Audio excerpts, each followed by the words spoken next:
Got your back against the wall, no you know you never had a chance. Should've known better, now you better make other players. There's no going back, gotta let you know in advance. This is Yam Squad, it's the TeamAvalanche. This is Yam Squad, it's the TeamAvalanche. This is Yam Squad, it's the TeamAvalanche. There's no going back, gotta let you know in advance. This is Yam Squad, it's the TeamAvalanche. What's good, YouTube? Your boy Joe Grizz here, the TeamAvalanche, back with another exciting deck profile. This time with my boy Tito and his Dragunity deck. You might remember it from the matchup, so I'm just posted right before this video. So yeah, let's get into it. Basic standards, 3 Dragunity ducks,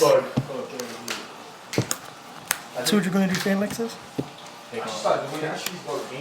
2 Dragunity mistletoes. I'm only playing these for 2 reasons. One, a friend of mine told me that why more than one is good, and like why wouldn't you ever want to have the second one? Of course, it plays the 1 red as Vector's Metal Dragon. Plays the 3 elemental dragons. I don't play Tito because he serves no purpose. Because he's too good. Too good. Tito's too good to be in that deck. 2 Flame Ball guards. And 3 card cards. Ooh, how's that work for you? I mean, card carding is just amazing because you don't always draw the ducks and you don't always draw the combos up. So, 1, it gets you to the combos faster. And 2, like, when you establish a board presence, sometimes it's just overpowering. So, like, just to make your opponent not have, to give you that many more options to making your opponent's cards useless, it just allows you to draw into, like, other options and other outs. It gets you to the phalanxes faster, and like combo it with cards like Reckless Greed, it allows you to draw outside of Reckless Greed draw. Then the hand traps I play are 2 Maxis, 1 Veiler, and 1 Swift. A lot of people don't agree with Swift, but I figured if you're gonna be playing Maxis to idiot-proof the Maxi challenge, the Swift Scarecrow stops all these like OTK decks that just want to be like, well, you know what? I'm just going to push through Maxi and see if I can go for game. This just shuts them down, and then with all the cards that you draw off the advantage, it should be just game over. Do you feel that Maxi is more important than Veil of this format? Absolutely not. It's just that I play Maxi on a more defensive point. Like, it's because the deck is meant to spam out level 8s. So it's just put a level 8 on board. Hopefully you have decent like back row presence, and like the level 8 is supposed to be dominant enough that your opponent has to commit more than 1 card to it, and most likely is going to be committing more than 1 special summon to it. So the Maxi makes your opponent think twice whether they want to get over that card or not. Okay. Monster count. Pretty strong monster count. This is spell lineup. 3 Dragon Shrines. It's like Ravine never left. Pretty much. 2 cards of Continents. 1 Gold Sarcophagus. Now this card I have to give a shout out to Chris for this card, because I did not believe in this card at all. Just for the Sark? Yes, I told you it was going to be just for the Sark. Just for the Sark. I need to suck my whole thing. Santiago. Want to get it? Hell no, nigga. Alright, never mind. So like, Chris doesn't get a face. this card, like, I was so skeptical about it because outside of the ideal play of Gold Sark for Tempest, Gold Sarking for any other E-Dragon is not that strong. Maybe the Blaster to get the Flame Bell guard, but Gold Sarking for anything else in the deck, it's just a bit too slow, and like, usually you just want everything right then and there. But you can't just pass up the ability to be able to Gold Sark for Tempest and get the Phalanx to your hand right away, because the game playing Dragunities now is get Phalanx as fast as you can and hope and pray that you draw ducks. Another Chris tech that I chose to play because he said it was so good this format. I chose to listen to him. And played 3 MSTs. I started off the deck with 0, but he convinced me otherwise because there's so many like tanky variations out there running. I'm better than you. All these field. Oh, okay, yeah, we'll go with that. You're better than me. All these field card variations that try to take advantage of the field cards and stuff like that. Like it's a 1 card out to all these cards that create problems for me in later on in the game. Another Chris tech, Forbidden Lands. So that's the 5-card Chris tech. This is the 5-card Chris tech. Even though it's a 6-card Chris tech because the second Mistletoe is also because of him. Oh shit. But the reasoning behind the Forbidden Lands is because sometimes the spam plays of like Ducks and Mistleton get interrupted by like single interaction cards like Compulse and Bottomless. Like Nah, all shout you, out to Jerry Wayne for that last. well, there you go. I give the shout outs to Chris. He gives the shout outs to Jerry Wayne. So shout outs to Jerry Wayne. Jerry Wayne the God. But I'm assuming it's just to make sure that your Vadriana plays and your level 8 rank your level 8 players rock out, because most likely people try to respond early. Like if it's not Maxi or Veiler, they'll respond with a back row like Wing Blast, Phoenix Chain, all the others back rows that it's just it's meant to be a 1-for-1, and this gets you past the 1-for-1 game and gets you to your play more secure. Forbidden Lens. Shout out to Jerry Wayne the God. Now this card, a lot of people are skeptical about playing this format, as am I. Book of Moon is one of those like heads or tail cards because it's a great defensive card. It can possibly be a great offensive card because one of my worst matchups is Evil Swarms. Like if I force out the Pandemic on the Orpheon early, like with one of my trap cards like a Compulse or a Torrential, the Book of Moon helps me put the Orpheon face down to make my place for a push. So it's good in a defensive and an offensive perspective, but mostly used in a defensive perspective of putting like a starter Spark Dragon on board, or like having after a Crimson Blade or Lock, like they try to like rank 4 out of it, like put a Diamond Dire Wolf, or like all these new rank 4 Exceeds that are coming out, that when they commit their 2 cards to the Exceed, it just single-handedly puts them down with all these like trap spin techs and all these 7 tools of the bandits that people are trying to main deck because they're so afraid of trap cards, It's the one card that gets around. Quote Sean Covert on that in regards to Book of Moon. He said it's the when asked why he should play it, why people should play it, he said it's the only trap card that doesn't get hit by trap stun 7 tools. Very true. So that's the spotlight. And we have the trap line. In my opinion, this card is the MVP of the deck, but it's also the worst card in the deck. 3 Reckless Greed. I absolutely despise this card. Like, one of my favorite players of all time told me that the best play in Yu-Gi-Oh! Is draw a pass. This card actually makes you not do that.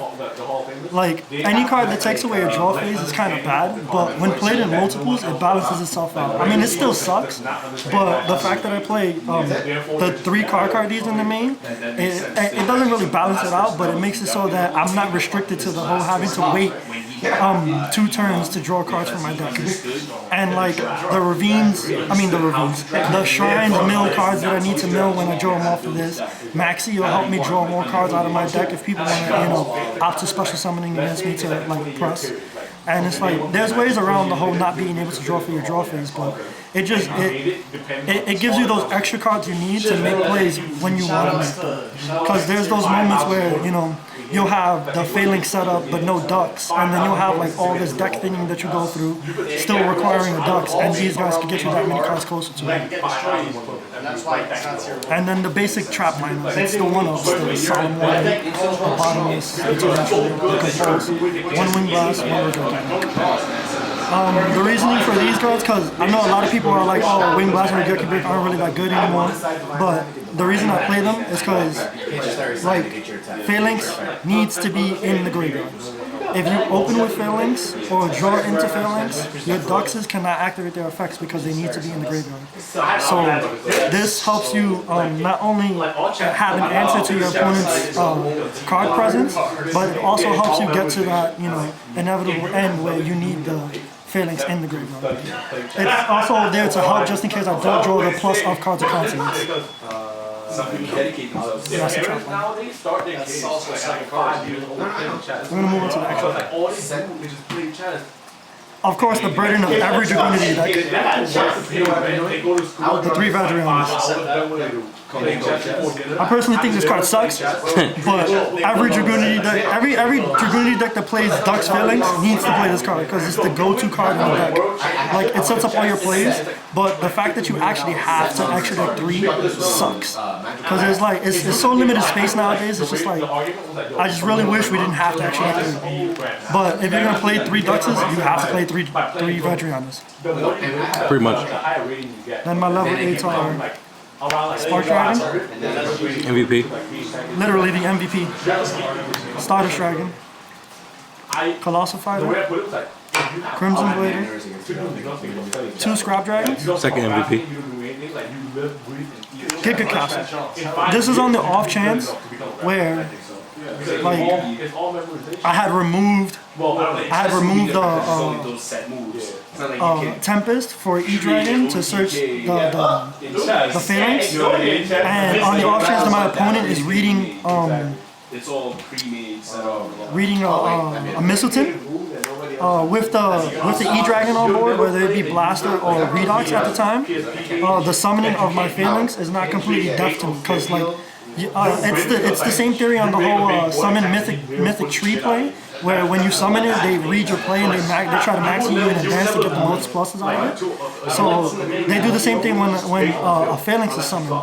So on the off chance that somebody maxes me when a phalanx is summoned, I just go into the Giga Castle to like give him the break even and not have to, you know, give him +1, not force +1. And there's also an OTK in the deck with it, with Atum and all these nice combos. That shit on very hard. Speaking of Atum, I play 1.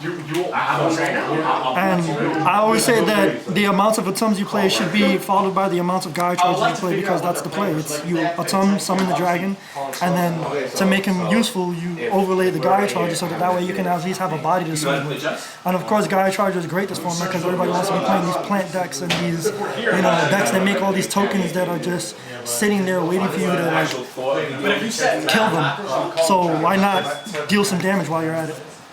Then it's the 1 big eye and 2 Draco Sacks. Pretty standard. Like, people feel like nowadays it's kind of hard to make 7s because you have 1 of each E-Dragon, but if you play it well enough, the deck has enough materials to feed E-Dragons. Like the Vajrayanas are given E-Dragons, are given dragon targets that you're going to remove from the E-Dragons. The Maxis and the Karkards feed the Redox. You have the 3 Duxes that feed the Tempest. And everything else, any other dragon, and if I summon the Crimson Blader and they die, any other dragon feeds the Blaster. So if you use them well enough, like the basic Mambo combo that brings out Atum and like E-Dragon from deck and whatnot, can bring out 1 Draco Sack. So you figure if you have the E-Dragon in play ready for the next turn, the Atum, the Gaia Charger, the 2 dragons that you use to make the Atum is enough targets to bring out for the second Draco Sack. And I just feel like having 1 is not that really, like, if you have space for it, why not play it? With every Draco Sack, you know you have to have those specific Draco Sack tokens that mean something to you. So mine are actually Wormcore engines and Wormcore engine tokens. Why not 4? I mean, I'm trying to get another one to make it 4, but these things, I mean, they're not that expensive, but it's not something that I actually want to purchase. When you're playing against a spellbook matchup, if Works. you kill off the blue boy, when they go into standby phase, And that's Dragunity's. Fan it out. Fan it. I would rather Twister. Well, in my case, that's the Fan. I'm also gonna side with D-Crow, so if I tell them to Twister, I have D-Crows. Rico beats a lot. Dude, my side deck sucks so much. That was horrible. You get the drift. It's just The fan it. And that's pretty much it. That's the deck profile. Once again, it's your boy Joe Grizz, Team Avalanche. Signing out. Thanks, Tito. Finally got you on the channel. About time. And then this is a very well needed Dragunity deck profile. The Team Avalanche. And this is your boy Joe Grizz signing out. Team Avalanche. Boy Joe Grizz signing out. Later, guys. Team Sanchez.